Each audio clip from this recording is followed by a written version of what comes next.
Hi friends, ఇది టమాటా తోట. ఈ తోటలో ఈ పద్ధతిని ఎగపాకించడం లేదా స్ట్రేకింగ్ పద్ధతి అంటారు. ఇలా చేసుకోవడం వల్ల రైతులకి కాయ మీద మచ్చ, కాయ కుల్లడం,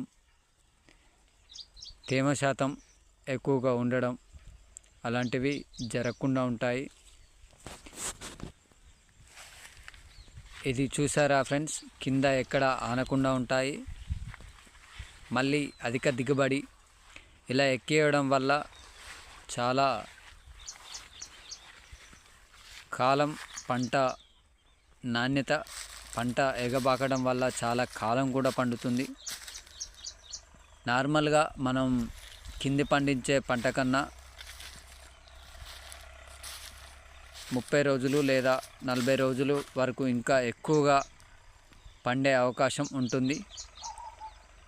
ఇలా దిగుబడి కూడా చాలా ఎక్కువగా ఉంటుంది. కాబట్టి రైతులు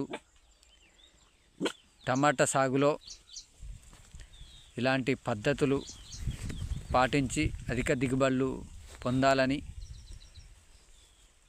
మేము కోరుకుంటున్నాం.